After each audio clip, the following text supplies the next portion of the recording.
तो हम भारत का इतिहास 1206 से 1707 ईस्वी की का पढ़ रहे हैं। तो पहला हमारा यूनिट और पहला ही हमारा ये चैप्टर है जो दिल्ली सल्तनत के ऊपर है। तो मैंने पहले पिछले वीडियो में आपको बताया कि दिल्ली सल्तनत के अंतर्गत 5 वंश हुए।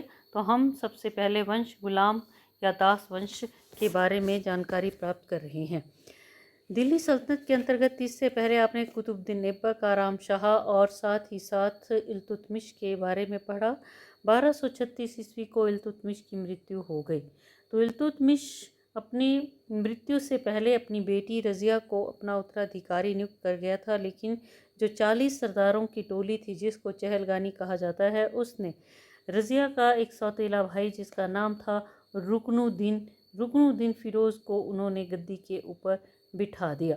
रुकनुद्दीन फ़िरोज़ गद्दी के ऊपर 1236 को बैठा, लेकिन वो बहुत ही विलासी था और आलसी तथा अयोग्य था। वास्तविक सत्ता जो थी उसकी माँ, जिसका नाम था शाह तुर्कान, उसके हाथ में आ गई। और इसी के अंतर्गत क्या हुआ कि उसका जो जिसमें कि उसका एक वज़ीर जिसका नाम था जुनैदी इत्यादि, तो ये सब जो थे ये उससे बहुत ही दुखी थे। और इसी के तहत जो रज़िया थी, रज़िया ने क्या किया, क्योंकि शाह तुर्कान ने अत्याचार किए रज़िया और अन्य जो उसके भाई बहन थे उनके ऊपर, तो रज़िया ने रुकनुद्दीन फ़िरोज़ का तख्ता पलट करने के लिए लोगों के बीच में हो गई और उनको वास्तविकता से अवगत करवाया। और इस तरह से 1236 ईस्वी को उसका जो तख्ता था वो पलट कर दिया गया और इसके पश्चात रज़िया जो थी वो गद्दी के ऊपर बैठी। रुकनुद्दीन फ़िरोज़ को बंदी बना लिया गया और उसका वध कर दिया गया। अब अगला लेंगे हम रज़िया सुल्ताना। रज़िया सुल्ताना जो कि 1236 से 1240 ईस्वी तक जिसने शासन किया। ये मैंने रज़िया सुल्ताना की एक जो तस्वीर है वो भी डाली है। तो ये रज़िया सुल्ताना या रज़िया बेगम के नाम से भी इसको जाना जाता था। रज़िया जो है मध्यकालीन भारत के इतिहास में दिल्ली की गद्दी पर बैठने वाली पहली और अंतिम मुस्लिम महिला थी। इल्तुतमिश की योग्य बेटी सुल्तान ने स्वयं उसको अपना उत्तराधिकारी बनाया था। दिल्ली सल्तनत पर नवंबर 1236 से मार्च 1240 ईस्वी तक रज़िया ने जो है शासन किया। रज़िया मुस्लिम जगत में ये गद्दी पर बैठने वाली पहली महिला थी और बड़ी सफलतापूर्वक उसने शासन भी किया, लेकिन उसके सामने बहुत सी कठिनाइयाँ थी। सबसे बड़ी कठिनाई वो एक स्त्री थी और इस्लामी कानूनों और परंपराओं के अनुसार कोई स्त्री जो थी वो शासिका नहीं बन सकती थी। दूसरा, रज़िया दिल्ली की जनता ने उसको शासक तो बनाया, लेकिन बड़े बड़े सूबेदारों ने उसको सुल्ताना स्वीकार नहीं किया था। तीसरा, जो 40 सरदार थे, 40 के सदस्य एक स्त्री के अधीन कार्य करना नहीं चाहते थे। चौथा, जो रुकनुद्दीन के अलावा रज़िया के कई और भी भाई बहन थे जिन्हें अमीर सरदारों का संरक्षण प्राप्त था, वो भी दिल्ली की गद्दी पर अपना हक जता रहे थे। इसके अतिरिक्त रज़िया सुल्ताना तो बनी, तो उस समय दिल्ली सल्तनत में अव्यवस्था फैली हुई थी, तो बहुत सी उसके सामने ये कठिनाइयाँ थी। लेकिन रज़िया एक महिला होने के बावजूद भी उसने बड़ी ही हिम्मत से काम लिया। उसने प्रांत के जो सूबेदार थे उनको का उसने दमन किया। तो ये कहा जाता है कि इन सूबेदारों ने लाहौर, सुल्तान, हांसी, बदायूं के सूबेदारों ने फ़िरोज़ के वज़ीर मोहम्मद जुनैदी के साथ मिल कर के दिल्ली पर आक्रमण कर दिया। इल्तुतमिश के छोटे बेटे बहराम शाह को सुल्तान बनाना चाहते थे, तो दिल्ली को घेर लिया। रज़िया ने ऐसी संकट की घड़ी में बहुत ही उसने समझदारी से काम लिया। उसने क्या किया, इन 4 सरदारों के बीच में फूट डलवा दी, 2 को अपनी तरफ कर लिया और इस तरह से जो जुनैदी था वो अपनी जान बचाकर भाग निकला। तो युद्ध किए बिना ही युद्ध क्षेत्र से जो थे ये कुछ जो सरदार थे वो सूबेदार थे वो भाग गए और इस तरह से शेष ने क्या किया, रज़िया की अधीनता को स्वीकार कर लिया। रज़िया की जहाँ तक हम प्रशासन के तौर पर देखें, बहुत सी सफलताएं उसने हासिल की। बहुत ही योग्य महिला थी वो। और उसने क्या किया, उसने एक हबशी जिसका नाम था जमालुद्दीन याकूत को उसने, ये कहा जाता है, ये उसका बहुत ही विश्वास पात्र था, अमीर अखूर के पद पर उसने बिठा दिया। मलिक हसन गौरी को उसने अपना सेनापति बनाया। बहुत ही साहसी महिला थी और ये कहा जाता है कि उसने पर्दे का भी त्याग कर दिया। आप देखें तो मुस्लिम जो समाज है उसमें आज भी जो महिलाएं हैं वो पर्दे में रहती हैं। तो ये तो मध्यकालीन भारत की बात है, तो उस दौर में किस तरह का समाज रहा होगा। तो रज़िया ने जो पर्दा था उसका त्याग कर दिया। वो पुरुषों के वस्त्र धारण करके घोड़े पर सवार होकर के वो खुद जो थी लड़ाइयाँ लड़ती थी और इसके साथ साथ पुरुषों का वेश धारण करके घोड़े पर सवार होकर के लोगों के बीच में जाती, दूर दूर भ्रमण करती, उनके दुख दर्द लोगों के दूर करती। उसने सड़कों का निर्माण करवाया, छायादार वृक्ष लगवाए, साहित्य शिक्षा को भी उसने महत्व दिया। लेकिन क्या हुआ कि उसकी लोकप्रियता जो 40 सरदारों की टोली थी वो उसे सहन नहीं कर पाई। रज़िया ने राजपूतों के विरुद्ध भी अभियान किए और ये कहा जाता है कि रणथंभौर जो राजपूतों का प्रसिद्ध दुर्ग था, 1226 में अल्तुतमिश ने इसको जीता था। तो ये दुर्ग जो था उसकी मृत्यु के पश्चात राजपूतों ने ले लिया था। रज़िया इस दुर्ग को पाना चाहती थी, तो उसने मलिक कुतुबुद्दीन हसन गौरी के नेतृत्व में एक सेना भेजकर रणथंभौर के ऊपर आक्रमण किया।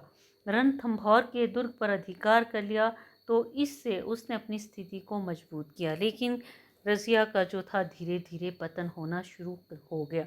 बहुत से कारण थे। सबसे बड़ा तो था कि रज़िया जो थी एक महिला थी और उस समय का जो रूढ़िवादी समाज था या राजनीति थी वो एक महिला के अधीन रहना नहीं चाहती थी।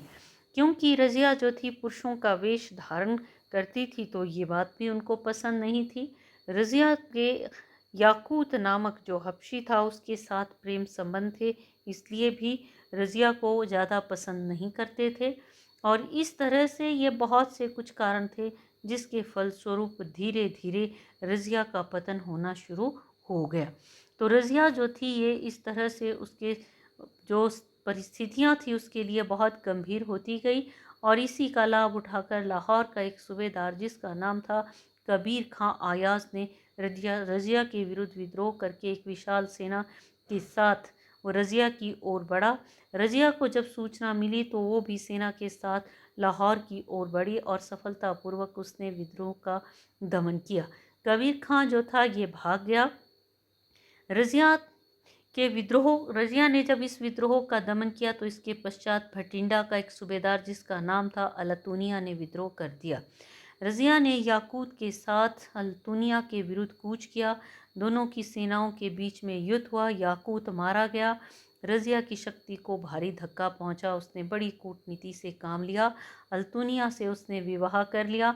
और लेकिन इसी बीच क्या हुआ कि 40 सरदारों ने रज़िया के भाई बहराम को दिल्ली का शासक घोषित कर दिया। रज़िया अपने राज्य को प्राप्त करने के लिए दुनिया के साथ दिल्ली की ओर बढ़ी, लेकिन बुरी तरह वो पराजित हुई, जान बचाकर जंगलों में भाग गई।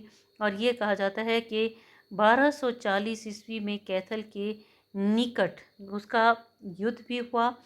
बाद में जो है ये रज़िया और अल्तुनिया को बंदी बना लिया गया और उनको मौत के घाट आगे जो है उतार दिया गया। और इस तरह से दिल्ली की पहली और अंतिम मुस्लिम महिला जो कि गद्दी पर बैठी थी उसका अंत हो गया। तो ये था रज़िया का जीवन। अगला जो शासक बना उसका नाम था बहराम शाह। बहराम शाह ने 1240 से 42 तक जो है उसने शासन किया।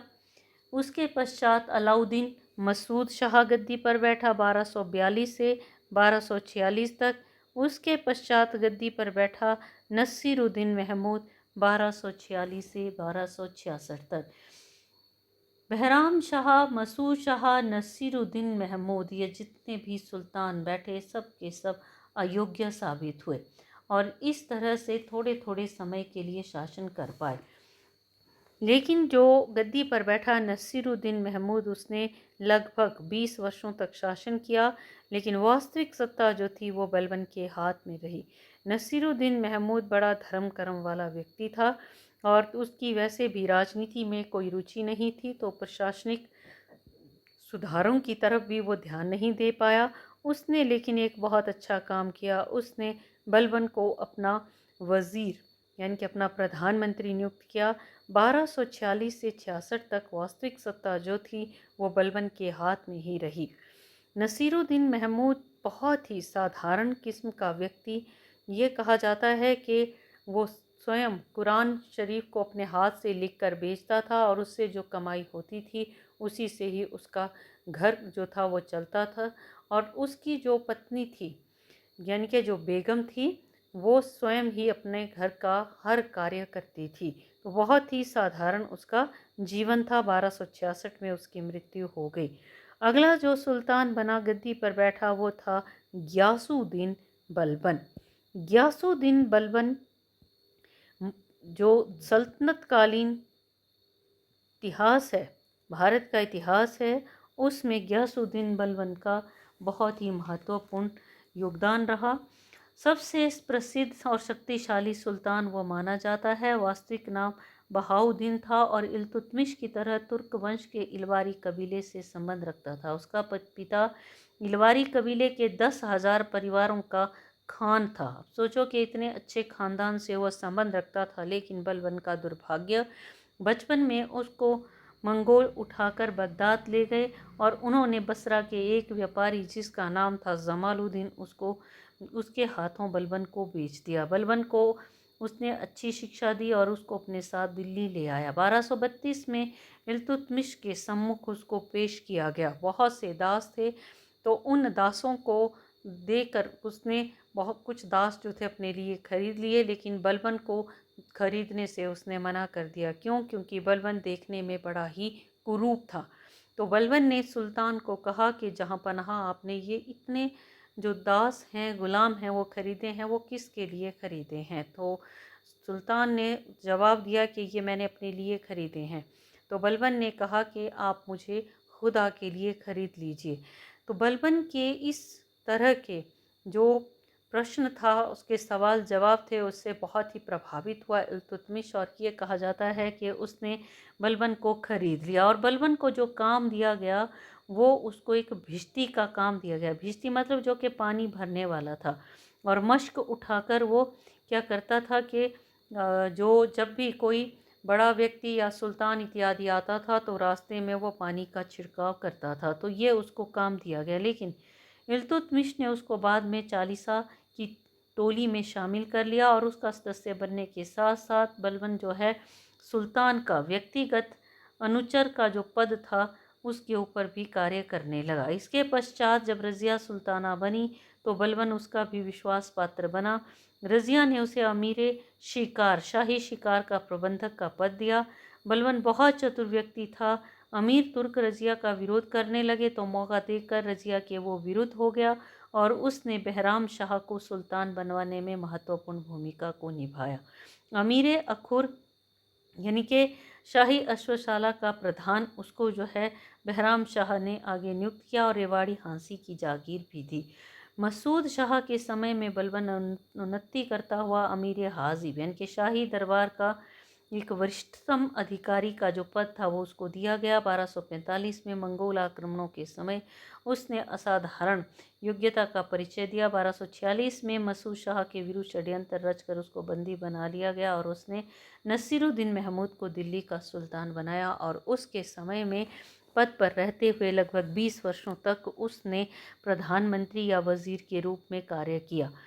तो ये उसका एक प्रकार से प्रारंभिक जीवन था। तो बलबन के हम जो जीवन है उसका कार्य है दो भागों में बांटते हैं। पहले तो उसकी वो सफलताएं हैं जो उसने एक वज़ीर के रूप में उसने प्रदान की। 1246 से लेकर के 1266 ईस्वी तक का जो समय है वो उसका रहा एक वज़ीर या प्रधानमंत्री के रूप में कार्य करते हुए। तो इस समय के दौरान उसने बहुत से विद्रोहों को भी दबाया। उसने खोखरो जाति का दमन किया जो कि उत्तर पश्चिमी सीमा प्रांत में रहती थी। भारत का उत्तर पश्चिमी जो सीमा प्रांत है वो कहा जाता है ये जो हमारा पाकिस्तान, अफ़गानिस्तान इत्यादि का क्षेत्र है। तो इस क्षेत्र में खोखरो नामक जाति, इस भाग में खोखरो नामक जाति थी, तो उसका उसने दमन किया, जो कि लूट मार करते थे। उसने दोआब के जो हिंदू सरदार थे, दोआब मतलब कि जो गंगा और यमुना के बीच का क्षेत्र था, यहाँ पर जो हिंदू सरदार थे ये अपने खोए हुए प्रदेश को प्राप्त करना चाहते थे। तो उसने क्या किया कि इनके विरुद्ध भी अभियान छेड़ा, युद्ध करता रहा और इनका अंत में दमन किया।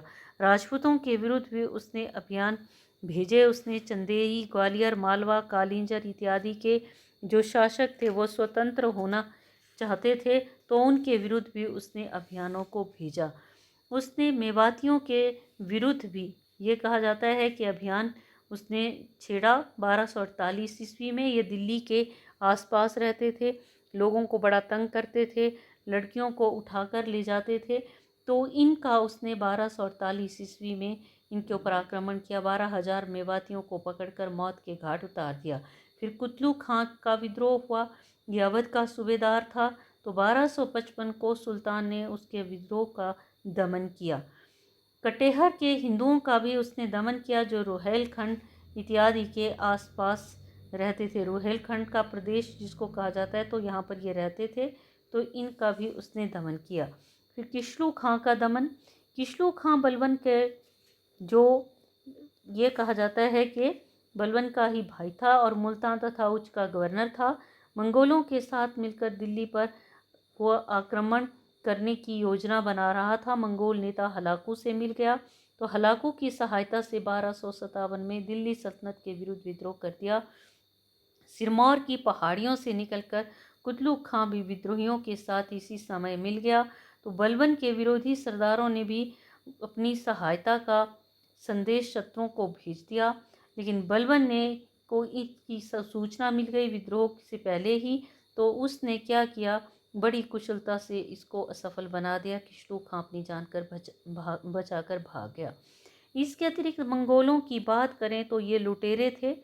तो मंगोलों का नेता हलाकू 1266 में अपना एक राजदूत उसने दिल्ली भेजा। दिल्ली में भव्य स्वागत किया गया उसका। तो बलबन ने इस अवसर पर सैनिक प्रदर्शन किया। उसने अपनी जो सेना थी किस तरह से तलवारबाजी करती हैं, किस तरह से वो लड़ती हैं, वो उसको दिखाया, ताकि हलाकू को जाकर वो सारी ये जितने भी प्रदर्शन है उसके बारे में बताए राजदूत। तो ये सब कुछ उसने किया ताकि हलाकू जो है डर जाए और लौट जाए भारत की सीमा पर से ही, और ऐसा ही हुआ और उसने राजधानी को सुरक्षित बना लिया। ये थे उसके एक प्रधानमंत्री के रूप में कार्य। अब लेंगे हम उसके एक सुल्तान के रूप में उसने जो कार्य किए। बहुत ही योग्य था। 1266 से लेकर 1286 तक सुल्तान के रूप में काम किए, लेकिन बहुत सी कठिनाइयाँ थी उसके सामने भी। सबसे बड़ी कठिनाई थी वो एक गुलाम था, दास था किसका, इल्तुतमिश का अभी तक। तो उससे भी स्वतंत्र होना था। मंगोल भी अपने पांव पसार रहे थे, लूटपाट कर रहे थे, और भी बहुत से चोर डाकू लुटेरे थे, और जो शासन था या साम्राज्य था वो भी अस्त व्यस्त था। तो ये बहुत सी समस्याएं उसके सामने थी। उसकी सफलताओं की जहाँ तक हम बात करें तो उसने जो नीति अपनाई उसको कहा जाता है रक्त एवं लौह की नीति। मतलब कि उसने अपनी सेना को और अपना जो सेना के हथियार थे उन हथियारों को उसने मजबूत बनाया, और इस तरह से उसने अपने प्रशासन को भी मजबूत, अपना जो साम्राज्य था उसको भी सुरक्षित बनाने का प्रयास किया। तो उसने सबसे पहले मेवात के जो लुटेरे थे, जिनको के पहले भी उसने 12,000 के करीब मौत के घाट उतारे थे, लेकिन अभी भी कुछ बचे हुए थे, वो वैसे ही लूटपाट करते थे। तो अब की बार फिर से उन पर आक्रमण किया।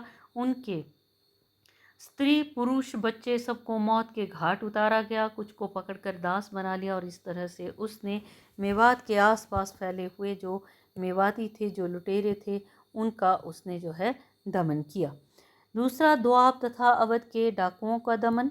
दोआब और अवध में बहुत से जो डाकू थे वो रहते थे, तो उनका भी उसने दमन किया, जो कि एक बहुत बड़ी उसकी उपलब्धि मानी जाती है। तो उसने क्या किया कि ये जो लुटेरे थे ये भी कंपिल पटियाली, जलाली, भोजपुरी में सैनिक छावनियाँ जो थी ये उसने स्थापित की। बलबन ने उनका दमन करने के लिए जंगलों को साफ किया और इस तरह से जो डाकू लुटेरे थे उनको पकड़कर मौत के घाट जो है बाद में उतारा गया और शांति व्यवस्था को कायम किया गया। ये उसकी एक बहुत बड़ा कार्य माना जाता है। फिर कटेहर में विद्रोह का दमन। कटेहर में भी जो विद्रोही थे इनके रुहेलखंड में ये अशांति इन्होंने फैला रखी थी, बहुत शक्तिशाली थे ये। तो इक्तादारों के आदेशों का पालन नहीं करते थे। विशाल सेना के साथ इनके ऊपर आक्रमण करके इनका भी दमन किया। मंगोल आक्रमणों से बचाव। तो बलबन ने मंगोलों के आक्रमण से भी सल्तनत को सुरक्षित रखने के लिए कदम उठाए। भारत की उत्तर पश्चिम सीमा पर सुरक्षा के लिए उसने क्या किया कि सैनिक छावनियाँ स्थापित की और उसने मुल्तान, समाना, दीपालपुर आदि प्रदेशों जो कि सीमावर्ती क्षेत्र थे वहाँ पर उसने योग्य सूबेदारों की भी नियुक्ति की। उसने अपने चचेरे भाई शेख खां को इन प्रदेशों का मुखिया बनाया। उसके पुत्र मोहम्मद और दूसरे का जो नाम था बुगरा खां को इन प्रदेशों का सूबेदार बनाया। बलबन ने सल्तनत की सीमा प्रदेशों में अनेक किलों का निर्माण किया, पुराने किलों की मरम्मत की। इन दुर्गों में भटिंडा, अबोहर, सिरसा, भटेर के दुर्ग जो थे ये शामिल थे और सैनिक टुकड़ियाँ भी यहाँ पर नियुक्त की गई। 1279 से 1285 तक मंगोलों ने जो आक्रमण किए भारत पर, उन आक्रमणों को उसने असफल बनाया। 1285 में मंगोल आक्रमण इतना तीव्र था, बलबन का प्रिय बेटा मोहम्मद जो है वो इसी के अंतर्गत मारा गया। फिर बंगाल का जो विद्रोह था उसका भी उसने दमन किया। उसका जो 1279 ईस्वी में अपने बेटे मोहम्मद की मृत्यु के गम में बलबन जो था बीमार हो गया, तो उसकी इसी स्थिति का लाभ उठाकर बंगाल का सूबेदार तुगरिल खां ने 1279 में सुल्तान के विरुद्ध विद्रोह किया। तो अपनी स्वतंत्रता की घोषणा करके मुगीसुद्दीन की उसने उपाधि धारण की। बलबन ने अमीर खां के नेतृत्व में एक शक्तिशाली सेना को भेजा और इस तरह से इसको जो है अमीर खां को ये कहा जाता है कि सुल्तान की सेना जो थी हार गई। तो सुल्तान को इतना गुस्सा आया कि उसने अमीर खां को अपने ही जो सेनापति था उसको फांसी पर लटका दिया। बलबन तुगरल खां का अब दमन करने के लिए स्वयं गया राजधानी लखनौती की ओर। तुगरल खां को जैसे सुल्तान का पता चला, लखनौती छोड़कर वो जाज नगर के जंगलों में भाग गया। तुगरल खां को बाद में बंदी बना लिया गया और उसका वध कर दिया गया। और इसके पश्चात लखनौती में बलबन ने इतने अत्याचार किए कि जिन्हें देखकर लोग जो थे अब उससे डरने लगे। और इसके पश्चात बलबन बंगाल में किसी भी प्रकार का कोई विद्रोह नहीं हुआ। फिर 40 की शक्ति का भी उसने दमन किया। बहुत ही वो शक्तिशाली हो गए थे, जिसका चाहे वो गद्दी पर बिठा देते थे, उतार देते थे। तो उसने ये कहा जाता है कि छोटे छोटा अपराध भी कोई करता था उनको भी दंड दिए। उसने शेर खां को, जो बलबन का चचेरा भाई और चालीसा का सदस्य था, उसने क्या किया कि उसको विष देकर मरवा दिया। बदायूं के शासक मलिक बकबक को अपने दास की हत्या के अपराध में इतना पीटा गया कि उसकी मृत्यु हो गई। तुर्क सरदारों के आपसी विवाहों पर रोक लगाई। सुल्तान ने वृद्ध सरदारों को उच्च पदों से हटा दिया, जागीरें ले ली और इस तरह से उसने 40 सरदारों को शक्तिहीन कर दिया। उसने थ्योरी ऑफ किंगशिप, राजपद की प्रतिष्ठा का सिद्धांत, ये भी उसने स्थापित किया। इल्तुतमिश की मृत्यु के पश्चात राजपद की जो प्रतिष्ठा थी वो पूरी तरह समाप्त हो गई थी। तो बलबन ने उसको फिर से स्थापित किया। उसने अपने दरबार में दो जो प्रथाएं थी, एक को कहा जाता था सिजदा और पाबोस नामक जो प्रथाएं थी वो उसने चलाई। सिजदा मतलब झुककर सलाम करते थे जब दरबार में आते थे सुल्तान को। पाबोस इसी के तहत ही ये कहा जाता है कि ये जो प्रथा थी ये भी उसी के द्वारा चलाई गई, जिसमें के सुल्तान के हाथ या पाँव इत्यादि को चूमने से संबंधित। इसके अतिरिक्त उसने ज़िल्ले अल्लाह, ज़िल्ले इलाही भी जिसको कहा जाता है ईश्वर की छाया की जो पदवी थी वो धारण की और सिक्कों पर बगदाद के मृत खलीफा का नाम भी उसने अंकित करवाया। उसके दरबार में अनुशासन का विशेष ध्यान रखा जाता था। कोई भी हंसी मजाक जो था दरबार में नहीं चलता था। बेशक बलबन पहले नाच गाना शराब इत्यादि सब कुछ, शराब भी पीता था, नाच गाना भी देखता था। लेकिन जब वो सुल्तान बना तो उसने इन सब के ऊपर स्वयं भी ये सब इन सब का त्याग किया और रोक भी इसके ऊपर लगाई।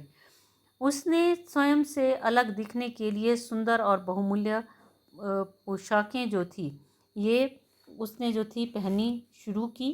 और इस तरह से बलबन ने राजपद की जो प्रतिष्ठा थी उसकी फिर से स्थापना की।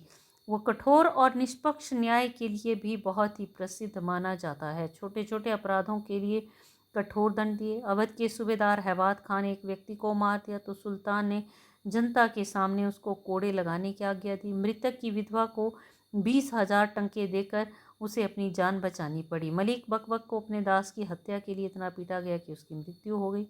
तो कठोर दंड जो थे ये उसने अपने समय में जो कठोर दंड थे उसके समय में दिए जाते थे। 1286 ईस्वी में क्या हुआ कि बलबन का जो बेटा था मोहम्मद वो मंगोलों के साथ लड़ता हुआ मारा गया।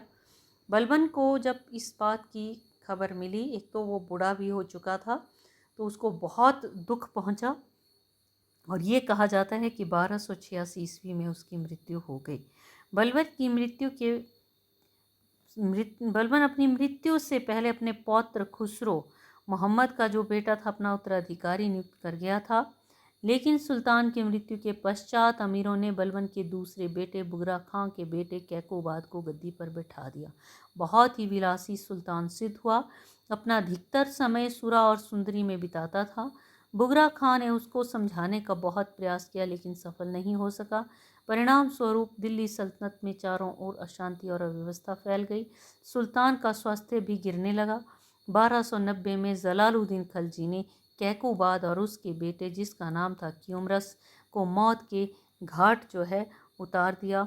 और इसी के साथ 1290 ईस्वी में जो दिल्ली सल्तनत का गुलाम वंश है उसका पूरी तरह से अंत हो गया और एक नया वंश जिसको कहा जाता है खिलजी वंश की स्थापना हुई। तो ये था गुलाम वंश दिल्ली सल्तनत के अंतर्गत। दूसरा वंश खलजी वंश अगले वीडियो में हम इस पर बात करेंगे।